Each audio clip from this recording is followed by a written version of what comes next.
You want to make money on MMA? LaTB. You want to know who to put it in your parlay? LaTB. You want to know our DraftKings stay away? LaTB.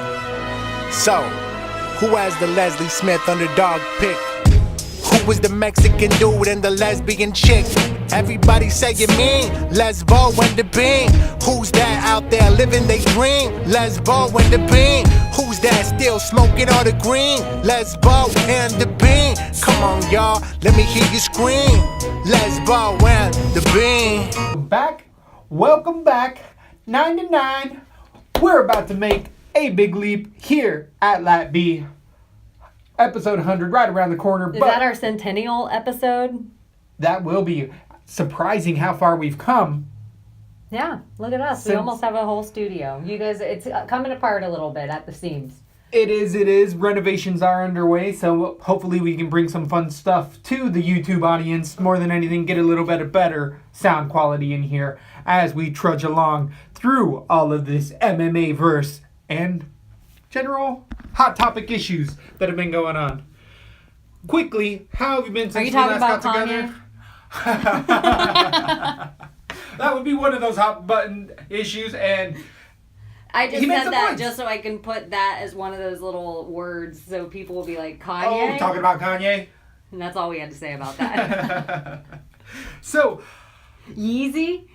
One topic that I feel like we didn't get to in our last episode that not many other agencies are talking about. I retweeted it a few times, but on the Tough second episode, there was a really, in my eyes, funny practical joke, but also a deep peer into the fight world. And that was when Stipe Miocic pranked Daniel Cormier's team by putting up photos of himself, and then he had two huge horse penises gift onto his picture. Then Daniel Cormier walked into their locker room right into Stipe Miocic's face, pulled his shorts down and said, "That's what a real man looks like," and showed him his dick. Did you happen to catch that gift? I think I might have sent it out. No, and I think it's so crazy that oddly enough, the name Daniel Cormier calls his dick is Kanye. Does he really call it? No. I was like, oh, wow. Insider scoop. Lesbo bringing it to you. So, it is just one of those things that the Bean himself has served in the United States military and been a wrestler for a very long time. And there's really close, weird, are they pranks or sexual assaults that are come up on other guys? Stipe is a firefighter who's also wrestled, so he's been around naked men. I love his reaction. It wasn't, no, Daniel Cormier was like, he said, oh, no. Stipe looked back. He points and laughs. He points and laughs. Because it is what it is. He's around dudes all the time. Exactly. You try to touch me with it, we about to get in a fight. But you know what's so crazy? Women don't do that to each other. Right? This is what I'm saying. Like, this is a None of very my lady unique... friends, like, am I just chilling out in the back room and then they're just like, mud flaps! That's what I'm saying. They don't just run by with their towel open. Guys have all these, they make things out of it. They're like, Batwing! Wristwatch. Or like, like they have all these different things that they do. Ladies aren't like, I don't know, like, dirty canal, clam digging. If you're in the military, in the Marine Corps, you have a field day where you clean up in the evening, and it sucks. The whole floor does it. It's usually X amount of Marines, but it's all young guys. Why another guy would go around to other guys, put his junk in a pizza box and be like, do you want a slice? To other guys. Once they did it to you and you could see from a distance, getting everybody else with it, hilarious. But I don't like sausage on my pizza. It's like, you don't want to reach in, but you want to watch somebody. What? Someone else get pranked? Agreed. But once he shows me, I'm like, oh, no thank you. Some of it's kind of a little bit of a bummer that girls can't partake in some of that funness. Some of it's a little bit of a bummer. Like in restaurant world, if you've worked in restaurants in your life, there are certain few areas like a restaurant kitchen where a lady can be treated like a man and get those same kind of jokes. But I think there's so many women in the world that could use that kind of humor in their life. Because it's ridiculous. Yeah. That's why it's funny. I got you a new iPhone. I totally agree. Ladies can't do as many funny things. Yeah. Because it would have to be like something like the box has to be flat. You open it. I The love pizza's a good all moon. fallen. I love a good moon. It doesn't matter who you are. You could be whatever gender and give a good full moon out there. And if you're driving and you turn to the right and there's ass or crack. if there's a camera, like you're going by a live camera stream and live on news. Not saying I'm saying to do this because we know the LaTB audience are hardcore devoted fans. This is not a good idea, but it'll make me laugh. If I see it on the news, I'm gonna giggle. I think if you scream out "Listen what I mean" on the news and record it, we'll play it. We will play it. We will find a way to get it in there. And if you write LATB across your ass cheeks and get that on the news, I'll work that into our intro. Have to get it on the news somehow, though. I love it. Yeah, it has to be somewhere good. Somewhere good on a billboard. Put your ass up on a billboard. What else is going on? That was a lot of DC off DC's little Kanye. That was a lot of combo. So Art Davie is officially going to be inducted into the Hall of Fame in July. Art Davie is a very controversial figure. One of the initial co-producers of the UFC in the first 10 or 11 or. I couldn't tell you how many UFCs, but eventually sold it off. And Art Davie was one of the guys who always said the most gruesome and violent sport. He was the one who really had the blood tactics. The Fertittas didn't like Art because he tried to make money on the side while they were. And they scrubbed them from the record like Randy Couture they kind of have and other fighters. Tank Abbott they don't talk about a lot. And now they're giving him a shine. They're realizing, good or bad, whatever's happened, you need to have those figures, controversial figures, in your Hall of Fame because, for better or worse, same with the Shamrocks. You won't hear a thing about either of the Shamrock guys. Is it because the Fertittas don't really have a say-so anymore? That's kind of what I'm thinking is going on. And this other company realizes the media perspective of it. Like, why are we going to give out our fans that really do know this sport, take it away from it? Because, again, good or bad, he was a part of the sport. And we're here now regardless because they had the wherewithal to make it together. By the way, Art Davie, former Marine, who was in the Marine Corps when he realized that mixing martial arts and actually fighting together was how you saw who the toughest guys were. Funny how that's what you do. That's what you do when you're in there. But he did have other people like the Gracies involved in it, so they have a big lineage as well. But just do credit. Fun stuff. I remember... Congrats. Right, Art Davie, thank you very much. On your induction. Now 25 years later... So, Nick Newell, we talked about him a bit. Guy with the short arm supposedly talked to Dana White. It is official. He's going to be on the Contender Series. So he's not getting a direct line because he is 14-1. Again, only lost to Justin Gaethje. Just came back off of a win in LFA and now is going to be in the Contender Series. So it's not an official spot. He really thinks he can prove himself. Do you think Dana's doing that at all for himself because the guy has a little bit of a name? So putting him on a show like the Contender Series brings eyes to it? I don't know if it's necessarily that or if it's Dana and people above him might not believe that he's a true professional fighter yet. A lot of people say that people have sandbag fights against him, and I've watched his fights. But do you think Dana really cares if people are professional fighters? Hence, Sage Northcutt, Mickey Gall, CM Punk. Do you really think he cares? Like if a guy has a name or in the safety issue wise, I think just that there because he has a short arm. Exactly, like it is one of those things because it is a combat sport that initially not looking at it all the way around and actually I think those interviews were Dana White having a professional guy in there and saying throw a head kick, Newell, show me that you can defend it, and he's like, I'm telling you, boss. And it's an elbow. What I really like Nick Newell was talking about earlier in the week was like, imagine that the arm's there and I'm just throwing elbows because he lands them and you can see in fights he throws it and all of a sudden dudes are like, oh shit, this dude hit me in the face. Well, this is the other thing that I was watching his game, that because he doesn't have the forearm, his elbow comes a lot quicker from fist to elbow than yours would or mine would. Yep. So a lot of these other fighters, when you say it time and time again, I would like him to throw more elbows when they're breaking the clinch. I'd like him to throw more elbows when they're breaking the clinch. A lot of people can see that elbow coming from your fist to elbow, but not Nick Newell's. Yeah. And it looks like he gets him with that baby hand and that little elbow. Like it's like digits? Boom! Boom! Do they have to change the rules? Because he's got the digits, he can't have his little hands out. Oh, yeah. That's horrible. Does he have to wear a glove on that? No, I don't think so. I've seen fight. No, I don't think he has enough to put the glove on where it'll. What secure. about that like little keychain in your car? That little UFC. That's horrible. Have you seen that little hand? It looks like it could be a float in the Macy's Day Parade. He definitely himself is just like, I got some digits on there, so I don't. There's think digits on it. It looks like it's a swelled up little. Is he gonna John Jonesy all of a sudden and be like, oh? Or check your oil with that thing? Oh, I have seen him grapple though. He uses it like a lever like that. Yeah, he'll check your oil with it. I've seen it. He's a good wrestler. He's legit. I really like it. It's gonna be a fun addition. I think it's actually like an interesting little different weapon people have to train for. I think it can make the sport evolve, as we were saying, though, that he's going to prove that these inside elbows work on off of the break, that people are going to be doing it in a few years. Elbows. Yep, doing these elbows now and being like, oh, I watched Nick Newell and I realized, as we are here at LaTB, since we got eyes on the prize and we kind of can see a lot of these things that come to fruition, Nick I feel Newell. Like. The Elbow King. You know what? If you're Nick Newell, what's your nickname? He has a nickname, doesn't he? You know what mine would be? One hand is enough Newell. I like it. I would make mention to, but we are Lesbo and the Bean, so True. maybe I'm just like, True. I cut people off right at the pass. I want to say the can opener, but I don't know why. That's an alright one. What about Nick, on the other hand, Newell? Ooh. Okay. Iron Fist. Nick, you in what army? Newell.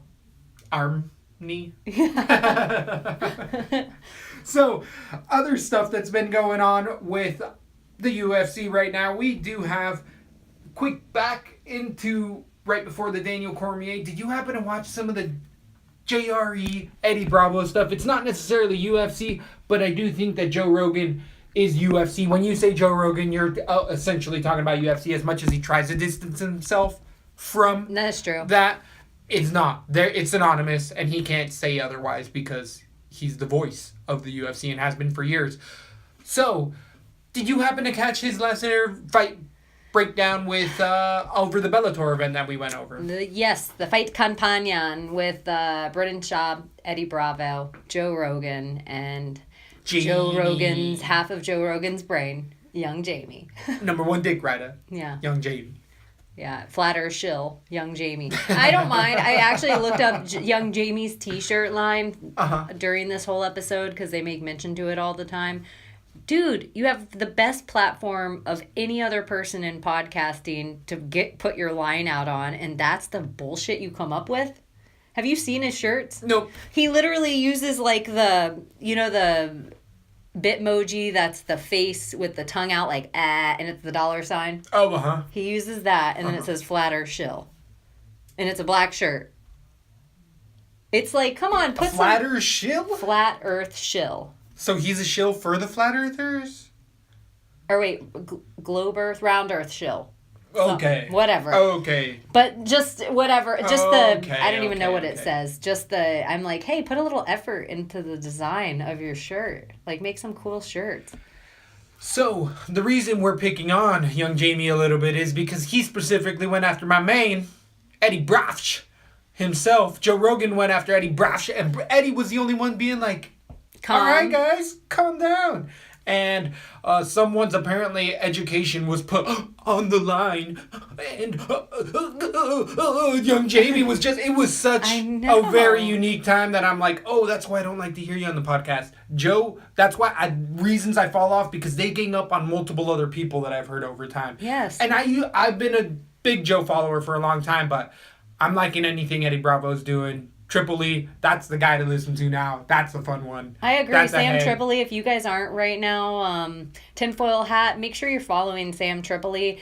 He, whether they put it on some crazy conspiracies, they put on some mild conspiracies, but they don't try to take the side of every conspiracy. They just have and I like that they have a cynic on there. I like that they have a critic. Like, I don't believe this. Because that's the whole point. You want to try to sell it to somebody. Sure. Joe... What happened to Joe Rogan? He doesn't question anything.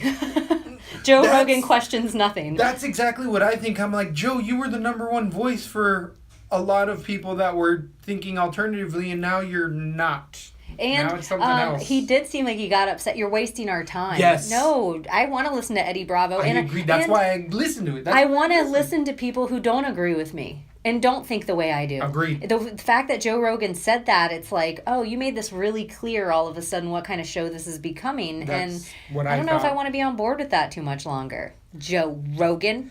So, speaking about jumping ship, we're going back to Diamond Poirier versus Eddie Alvarez. Poirier's recently come out and said, hey, I signed the dotted line. Let's get it back to it because it was a no contest due to strikes and whatever. So, Alvarez hasn't looked at... He's got many other fights. One of those fights, I think Diaz is talking about a couple people. I think Alvarez is in line for a Diaz fight. We have been hearing rumblings that Nate Diaz is in the final stages of finalizing something or other. That's a hot gossip. How do you feel about that? Who do you think he's going to fight first? I think Poirier Alvarez kind of has to happen for either guy to be talked about. It has to happen again. And everything being said, even though at one point it's handed, like when you watch that fight over again, you think, oh, Dustin was winning that fight, and then you're like, oh, Eddie was only winning because of the illegal move. No, Eddie always gets beat up at the beginning of his fights, and because he is the underground king, he comes back bloody AF and still can pull out a victory in those latter rounds. That fight has to happen again. Either any way you cut it, for the next guy to be talked about with the Khabibs, with the Tony Fergusons, in that echelon of guys, they have to beat the other. It just is what it is. Tis what it is. So, other tis moments. Oh, speaking of it is what it is. That was cute what with Jon Stewart and Max Holloway. At the USO, supporting all of the troops in the United States, regardless of how you feel about the political scene. That's fun stuff. Good for them. I would have thought that Max trying to come in and fight so soon that he would then just pick up a fight sooner, but apparently he's going to take a little break because you don't do a USO show and then come right into a fight. I think for Max, the reason that Khabib was so interesting at that point when it's short notice like that is the paycheck was probably hella worth it. Heavy duty. And so Max is the type of guy that's ready enough. If that kind of paycheck were to present itself again, he'd probably be ready again. But really, there's no one in his division that's going to pull the kind of money, so he might as well take time off. Makes sense. He doesn't have any great fights in his own division right now. If Max is in that top echelon of Murderer's Row that we're talking about at 155, once Max gets in those, like, my head is going to explode. You almost could have a league just with that weight class now. It's so interesting. Can't wait for those new divisions to come in. Speaking on the divisions, I do feel like, to shine a little light on our last podcast, we were talking about how Montano is, specifically Lesbo was talking about how Montano at 125 pounds was going to be the new GDR. And there was multiple news sources after LaTB show posted saying that exact same line. Just saying, we hear you listening. Did they give us credit at least? Did they put us in quotes? Nobody cited. Not one person. Nobody else brought it up. Definitely having our finger on the pulse here. But Shevchenko has shown, and on her Instagram, shown documents saying that, hey, Montano hasn't signed anything. And actually, Montano's brought herself into the limelight more, specifically calling out Ariel Helwani and saying, hey, you're worth a nothing. She was being really nasty. You're worth nothing. I got a tonsillectomy. I can't start training for 16 more days, and then I have to get a camp in because I've been sick, whatever. Everybody knows, UFC knows, everyone's okay with it. And how long has it been already? 6, 7, 8, 9 months? Has it been that long? I think it's been a bit longer than we think. Around 6 months, if not longer. Anyway, you cut it. Who the is Montano to hold up a division? It's not like she's been in the division. It'd be one thing if, like, a Shevchenko got the belt and took 6 months off. Yep. Now she's saying 9 months because she wants to get a camp in as well. Exactly. It's one thing if it happens to somebody like a Mighty Mouse or Connor, somebody that's holding an active person who's holding their title. Not you just stepped in, homie. You just stepped in. And no offense, the fight you fought, people are all saying now, oh, how is it even fair that they're letting, Shevchenko's last fight, letting her fight? That's how every fight's going to look for Shevchenko in that division, in my opinion. Unless we get our JJ fight to come through. But the way it looks, specifically late breaking here on LaTB, Joanna Young Jacek versus Tisha Torres is already scheduled for, is it Calgary? Calgary, Canada. Canada. So JJ coming back in after a loss, a 5-rounder, but this is a championship fight any other time in the UFC for JJ. For Torres. Like, this is Torres has been at that top echelon, but she's essentially fighting the champ, even though the champ's not the champ. If JJ doesn't get into round 4 and 5, do you think she just schools? Or do you think... If this could be a main event because JJ's as big as she is, that it'll be a 5-rounder. Even if it's a fight night. They say they're still looking for the main event for that card. Oh, okay, then it's a 3-rounder. Interesting. So I don't know, though. And is Tisha progressing? And if JJ won't watch her losses, and now there's 2 fights, at her last 2 fights, I guarantee you she doesn't think she's lost either of them. I guarantee you Tisha Torres is watching those fights, too. Does that put JJ in a dangerous headspace for you? That it might be Tisha time? I don't like the lack of Tisha Torres' power. And I don't like that when Tisha Torres does get tired later on, that she does become very predictable. In that sense, like I'm saying, if it's not Rose, I think stylistically this could be an interesting matchup for JJ. It'd be a bit tougher, but I'm not worried about that finish ever coming. So I think it's a decision handedly for JJ. And if it wasn't for Rose right now, JJ would still be the champ. You think Tisha gets JJ down at all? No. Tisha has horrible takedowns. Really? I think she's an okay wrestler. Oh, I don't know about that. I think Tisha's all right. I think she's an okay wrestler. I think her stand-up's good. She stood for 3 rounds with Andrade, who I think punches probably twice as hard as JJ. Yeah.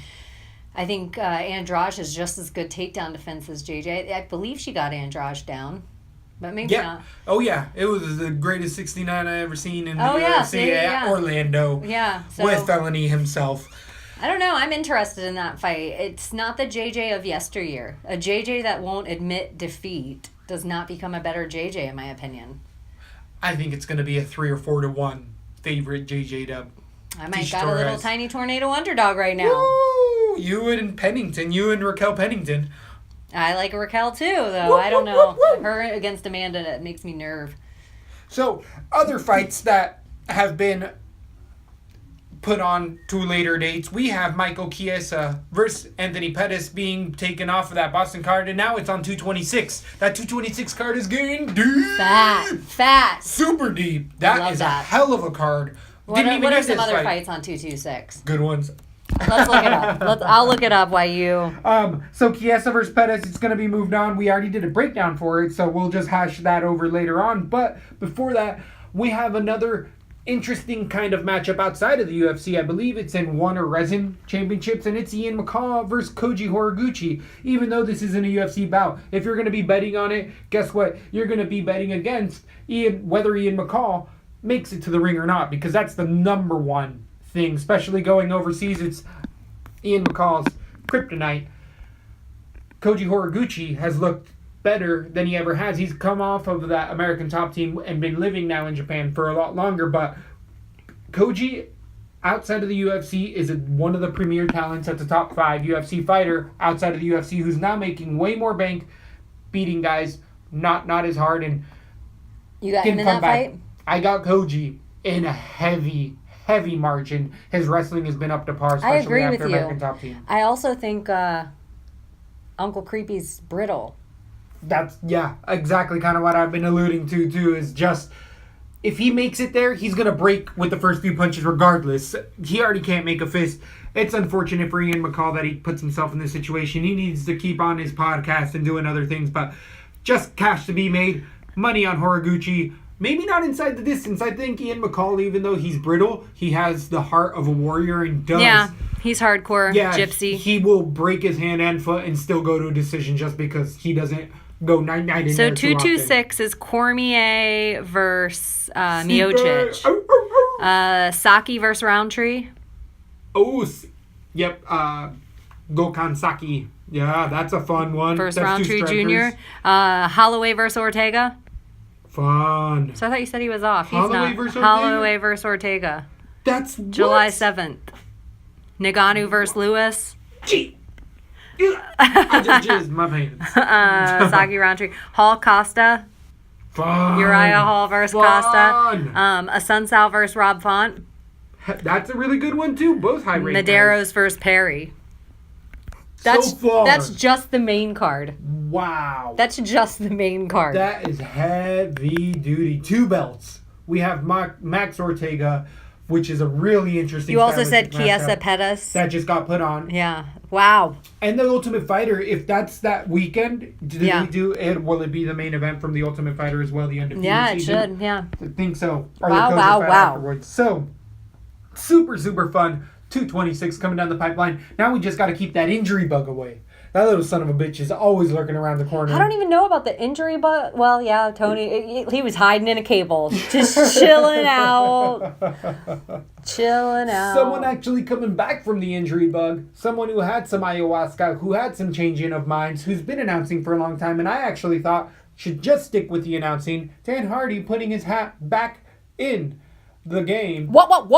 Yeah, Dan Hardy. My boyfriend? Telling I've people- never seen him in the octagon. Really? You haven't been around since his... I don't think so. I wonder if he brings out the mohawk because he did retire it. He gave it to Daikesi. The red mohawk? Right. So now he's going... Yeah, he just told the UFC he hasn't got a matchup, but he wants to get another fight in, and good for him. I'm into Let's do it. I want to see it happen. But if I remember correctly, the reason he stepped back was because he had some sort of, like, Wolfenhound syndrome, Houndenfoot syndrome. It's like a heart thing. Oh. So they backed off, and then he took a bunch of ayahuasca and was like, whoa, life is good, and got into UFC announcing and has been okie dokie. But I like Dan Hardy. Can't wait to see him back in. He's definitely a fun one. I'm excited for it. That's exciting. What's his weight class? 170? Carlos Condon, Dan Hardy, do yourself a favor. That was when Carlos Condon was still in his prime, still looking good. It's a fight that you will just be like, woo, like them both. Dan Hardy's a warrior as well. Do you think they could be setting up Dan Hardy, Carlos Condit again? I could see that. That's a good fight, actually. That's a perfect good ring rust fight, is a Carlos Condit. As much as we don't want to see him fight again. That's what I want to say. I don't want to see Carlos Condon. He's gonna. It's like Bisping. I don't want to Please, see no. All right. What else? I feel like I've hit the hottest topics that I needed to. There's always more in the verse. There's been a lot of chit-chat with other fights that have been speculated. One's off the top of my head. I can't say I have them. I want to blink it out. But other hot topics. Okay, we got Jacek Torres. Yep, we went over that one. We had Diaz coming back. That's all the... That's Chiesa Pettis. Has Ariel Helwani talked? People are calling for Kevin Lee versus the winner of Poirier versus Alvarez. I don't know. Speculation. Yeah, and that's way too... Yeah. And it's really who gets the most amount of steam. They're not going to hold up everything if Tony Ferguson comes back hot AF. George Masvidal, Magny are talking shit with each other online. Right, but that's just in the works potentially. That's actually a really fun fight. That's a good call. I want to see that. That's a really interesting decision type of a fight. The more pressure-based fighter is going to be Magny. Masvidal can always land that one-hitter quitter, but tends to give away rounds. We had, before Usman, Jorge Masvidal was our number one guy, so it's hard for me to pick against him, but I think that Magny pressure might do something unless the leg kicks come in. Free agent Johnny Hendricks says the UFC wants him back at welterweight. He was hurting at 185 pounds. Johnny Hendricks needs to just go into something else, unfortunately, for him. He's had a long, combative sports lifestyle with the wrestling, with all that. He should step away. You brought up Nate Diaz's return. Supposedly. What else? Yeah, shit. Maybe we hit it all. Let me scroll up. Include it. I know, we might as well. Sorry, it is what it is, right? It is what it is. We can only make it as long as it is. Just like little Kanye. It can only be as long as it is. And little Kanye's pretty long from what it looked like. From the stairs. I bet. The stairs. DC walks over. He's pretty funny. He has some confidence. Little Kanye. I think we should hashtag little Kanye. And we all know what we're talking about here at LaTB. DC's Dia. Just in case you didn't know. But if not, Follow us on Twitter and or YouTube. Yeah, Lesbo and the Bean, and you can go to lesboandthebean.com. And if we need to talk about anything, we still have, 2 more weeks to fill before we have fights again. Don't even say it. We would love your suggestions. Send them to us. We do have Bellators coming down the pipeline. We even got some other LFAs. Hey, Lesbo might get into some other MMA shows and just kind of realize how spoiled she is on the quality of fighter that she gets to see in the UFC. It was getting too frequent. And since I've been watching UFC, the balloon gets bigger every year and more shows added every year. So this is the first year it's been drawn back since I've been watching. Totally. We do have, though, on Bellator, Bader versus, is it King Mo? That's a UFC. That's a I love UFC. Ryan Bader. I actually think he's going to win the whole thing. There it is. There it is. So, if you like Ryan Bader, you got to like LaTB. Thank you. We love you. Let's put the beat.